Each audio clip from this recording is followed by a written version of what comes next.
រឿងកូនបិសាចប្រពន្ធខ្មោចកាលពីឆ្នាំ1945ខ្ញុំជាក្មេងវត្តដែលនៅក្មេងជាងគេក្នុងចំណោមក្មេងវត្តជាច្រើនអ្នកទៀតក្នុងនោះក៏មានចាស់វត្តម្នាក់ដែរឈ្មោះពូយុនពេលយប់ឡើងគាត់តែងតែនិទានរឿងឲ្យក្មេងវត្តស្ដាប់ជំនាន់នោះគេមិនសូវស្គាល់វិទ្យុទេម្ល៉េះហើយគេចូលចិត្តស្ដាប់រឿងនិទានតគ្នាយប់មួយគាត់បាននិទានរឿងខ្មោចឲ្យក្មេងៗស្ដាប់រឿងនោះមានចំណងជើងថាកូនបិសាចប្រពន្ធខ្មោចមានអត្ថន័យដូចតទៅនេះមានគ្រួសារមួយប្តីប្រពន្ធរៀងចំណាស់បន្តិចទៅហើយទើបមានកូនប្រុសម្នាក់ប៉ុន្តែកូននោះមានសម្បល់ចម្លែកនិងមានដុសធ្មេញមួយវាមិនចេះយំទេវាចេះតែញញឹម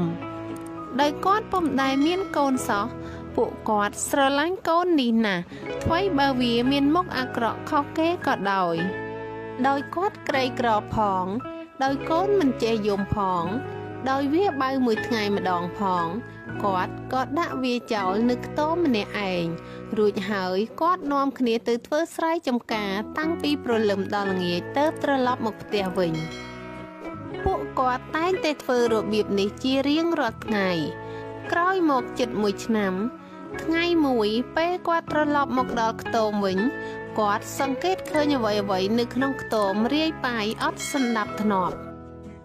គាត់គិតថាប្រហែលជាក្មេងៗជិតខាងមករស់រើលេងបាយឡុកបាយឡ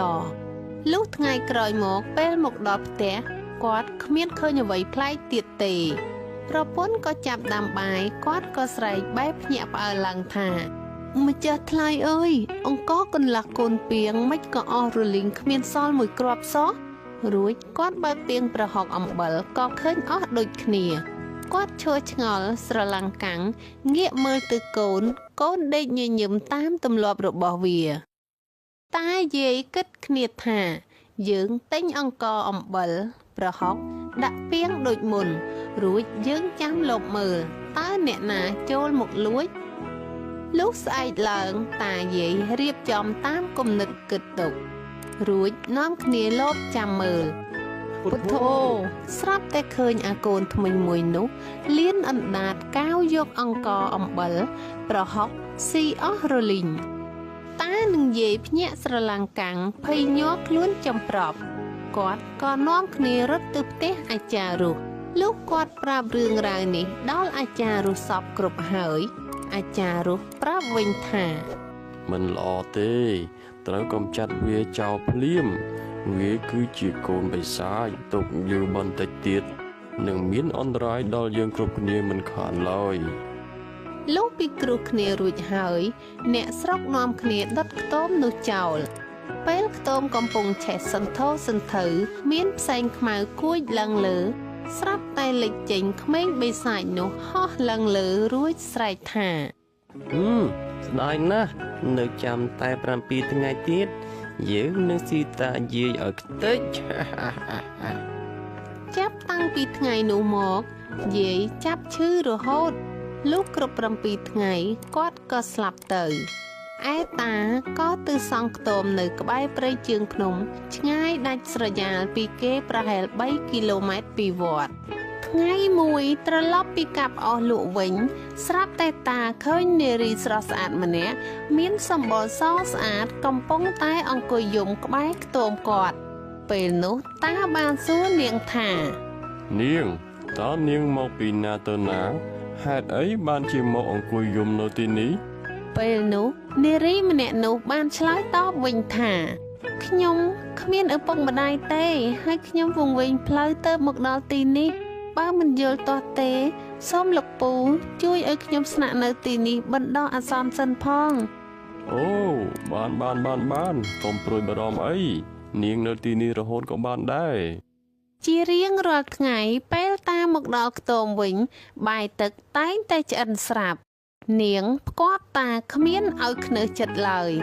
តានិងនាងក៏ស្រឡាញ់គ្នាជាប្តីប្រពន្ធទៅនាងស្រឡាញ់តាខ្លាំងណាស់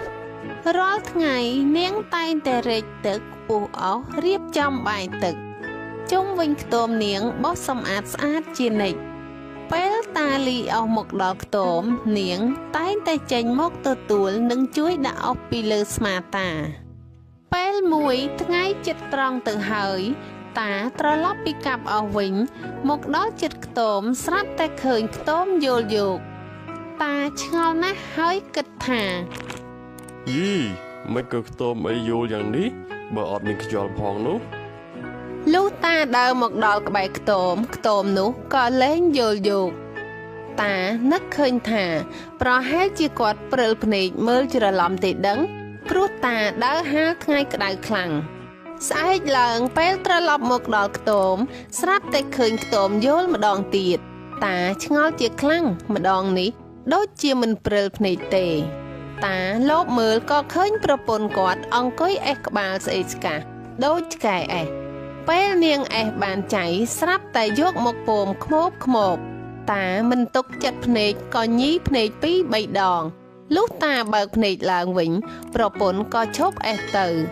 ចាប់តាំងពីថ្ងៃនោះមកតាក៏ចាប់ផ្ដើមសង្ស័យរហូត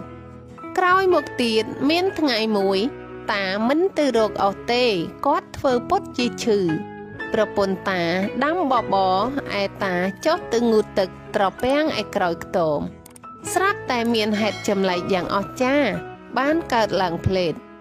តាពួនក្នុងកូនឈើតូចលបចាំមើលពេលនោះស្រាប់តែតាឃើញប្រពន្ធគាត់លុកដៃតាមប្រហោងរនាបមកកើបអស់យកទៅលើខ្ទមតាមើលឃើញហើយក៏ភ័យញ័រចំប្រប់គាត់ខំតោងកូនឈើដើម្បីក្រោកឡើងរត់ប៉ុន្តែមិនទាន់ទាំងក្រោករួចផង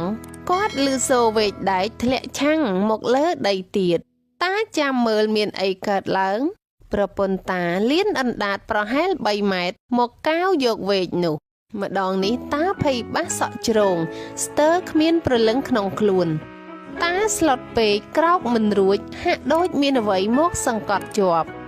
មួយសន្ទុះក្រោយមកតាស្ទុះក្រោកឡើងបានហើយរត់ផងស្រែកផងថាលោកអើយជួយផងខ្មោចលងជួយផងពេលនោះប្រពន្ធតាក៏ស្ទុះចុះដីតែជាមនុស្សធម្មតារត់តាមពីក្រោយស្រែកសួរថាចាំខ្ញុំផងបងចាំខ្ញុំផងមានរឿងអីបងចាំខ្ញុំផងពេលឮតាស្រែកថាខ្មោចលងនាងនោះដឹងខ្លួនថាតាប្រកាសជាដឹងរឿងទាំងអស់ហើយដូច្នេះនាងនោះក៏កាឡាខ្លួនជាខ្មោចមែនទែនវារត់តែ3 ជំហានក៏ទាន់តាល្មមវាចាប់ទាញតាដួលពី3 ត្រឡប់តាប្រឹងក្រោកឡើងរត់ទៅទៀតឯខ្មោចស្រីនោះតាមបែងជើងតាដួលគ្មានឈប់តារត់ទៅដល់វត្តលោកហើយរត់ឡើងកត់លោកស្រែកទូលលោកថាព្រះអង្គជួយខ្ញុំកណាផងខ្មោចលងខ្ញុំហើយលោកតាឮដូច្នោះគាត់ក៏ពាត់សីមាកត់ភ្លាមដើម្បីកុំឲ្យខ្មោចចូលបានខ្មោចក៏អណ្ដោរធានបាត់ទៅដោយភ័យខ្លាចនឹងស្រីខ្មោចប្រពន្ធគាត់ខ្លាំងពេកតាសុំលោកគ្រូមេវត្តស្នាក់នៅក្នុងវត្តបណ្ដោះអាសន្នសិនពេលយប់តាដេកមិនសូវលក់ទេព្រោះពេលយប់កណ្ដាលអាធ្រាត្រ